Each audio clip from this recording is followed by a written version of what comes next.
Food stamp or SNAP benefits expired on Saturday due to the government shutdown, leaving thousands of San Francisco families vulnerable to the threat of hunger.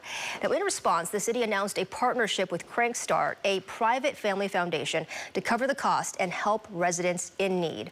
I'm joined live now by Missy Narula, CEO of the Crankstart Foundation, to talk about this emergency effort and what it means for the community. Good afternoon to you, Missy. Good afternoon. I'm so pleased to be here. Yes, and a very busy time for your organization as well.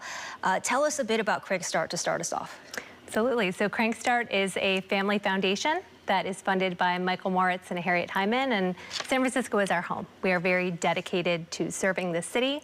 Since 2020, we have invested more than $500 million in San Francisco alone, and we fund a wide range of programs. When this emergency came up, it was very natural to step up and help San Francisco in this way. Yeah, I was curious too, and that does kind of go into my next question, because you have been involved in so many other city initiatives, why it was so important in particular for you to be involved with funding this emergency effort, getting the food out to those who need it. Stepping back, it is wild to live in America in 2025 and have people at risk of going hungry. It's the most basic thing, right? And seeing these SNAP benefits not flow for the first time since the program started more than 60 years really puts the 42 million Americans, 112,000 of which reside in San Francisco, in a precarious position.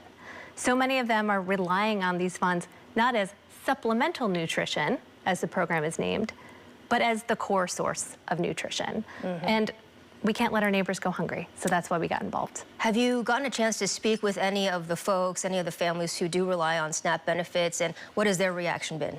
Yes, well, as an organization that funds literally hundreds of nonprofits within the city, we are very close to the community. And you just see how important it is for people not only to have those grocery benefits, but also the secondary effect in their lives, right? These benefits come towards the beginning of the month when things like rent are due, right? And so, as the head of the food bank said to me this morning, we'll never know the thousands of personal crises that were avoided by being able to get funds to San Francisco in such a timely manner. Now, the city is funding $9 million of this effort, and your foundation is matching that with another $9 million for a total of $18 million. How long do you hope this funding is going to last for? Do you plan to extend it beyond November? Yeah, well, here's the wild statistic. That's 1 month of SNAP benefits for San Franciscans. So that's what it covers. And how many families? It's 82,000 households. So there's 112,000 recipients, but there's some variance in size. And we were happy to be able to support every single SNAP recipient with this program, who this week has received a letter in the mail that gives a specific code for them to redeem at givecard.com/foodsf, and they can immediately start buying groceries on their food-restricted debit card. Well, quite a lifeline there. Any plans post-November? Because the news is constantly evolving. We're keeping a close eye on it, but this shutdown could extend past November. The news is constantly evolving, isn't it?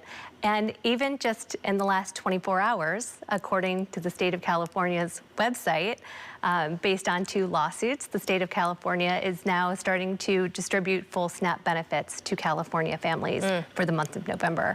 I think it's important to note that this is a supplemental one-time program, and we didn't know if SNAP benefits would ever flow, and if they did, how much. So we were proud to step up and close that gap. I note that we're sitting together on November 7th, and many families receive SNAP benefits on November 1st. So even those couple of days that we were able to help plug has been a huge lifeline, but this will be an extra one-time supplemental benefit. And given the pain that is happening across the country, let's just hope that even if San Franciscans and Californians are okay at this time, that so many millions of other Americans find a lifeline as well. Yeah, well, this government shutdown is certainly a reminder of how fragile access to federal benefits can be. Do you see this partnership changing the way you think about local communities in emergencies and the partnership between the city and foundations like yours? I don't think it changes the way that we think about it. I think it reignites our passion for partnerships with the right entities that can move quickly. I can count on my fingers the number of days it took from idea to SNAP recipient buying groceries.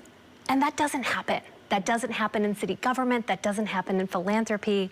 And for us to be able to work with the city, work with Crankstart as the philanthropy, partner with San Francisco Marin Food Bank, which is a nonprofit, and with GiveCard, which is the financial service provider that ties it all together in a matter of days with lots of sleepless nights from many of those partners, it's really extraordinary. And so I think it shows what can happen when the right partners come together with a high level of conviction and act in an innovative way that just gets things done for our community. What do you think this says about the spirit of San Francisco? Isn't it a great time to be a San Franciscan? This is a time and this is an issue when the whole country was experiencing the same challenge. And the city of San Francisco stepped up. Our mayor stepped up and made sure that no San Franciscan was left behind. And we were very proud to challenge them with this grant and have them come through again in a matter of days. And I think it shows that San Francisco is living up to its promise and is demonstrating to the country the power of what a city that truly believes in its people can do. All right, Missy Narula, CEO of the Crankstart Foundation, thank you so much for your time and for your work. Thank you for covering this topic. All right, we'll be right back.